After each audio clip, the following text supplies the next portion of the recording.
Саламатсыңарбы, балдар?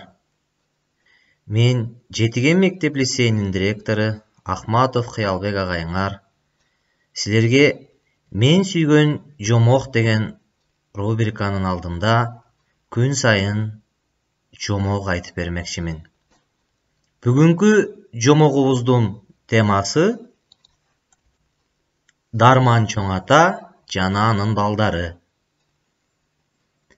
Бар екен, жоқ екен, илгери бир заманда дартка даба өсүмдүктөрдөн дары дармек жасаган бир Дарман чоң ата аттуу адам болуптур.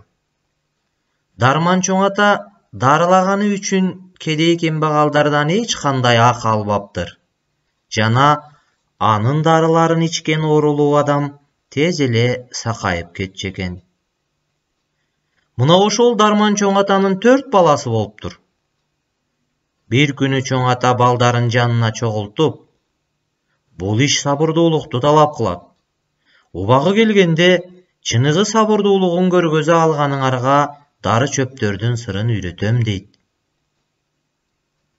Ошол аймакка жакын бир жерде Кара жүз аттуу кара ниет адам Дарман чоң атанын укмуштуудай дары чөптөрү тууралуу угуп калат.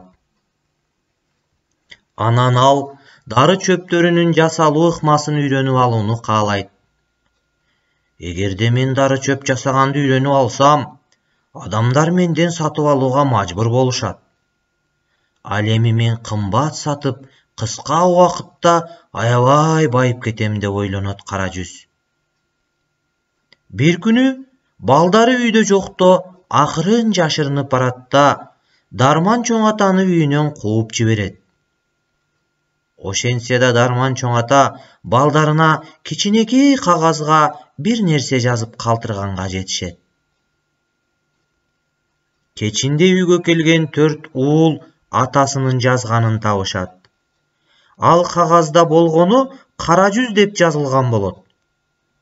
Балдары дароо эле атасын Кара жүз кууп жибергенин түшүнүшөт. Анан эң улуу баласы башыбызга кандай күн туш келди? Эми атасыз эмне кылабыз деп ыйлай баштайт. Экинчи баласы болсо, кайгырба байке, башка түшкөнүн көрөбүз деп ага кайрат айтат.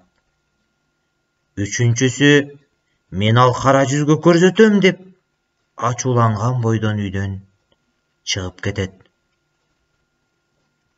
Эң кичүү бир тууганы, шашпагыла агаларым, жакшы бир план түзүп алып, анан чогуу баралы деп айтканында укпайт.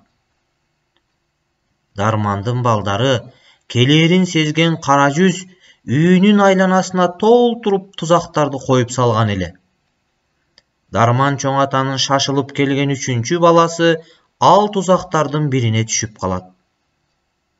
Эң кичүү бир тууганы болсо, эмне кылуу керектиги тууралуу жакшылап ойлонуп, бир чечимге келип, анан жолго чыгат.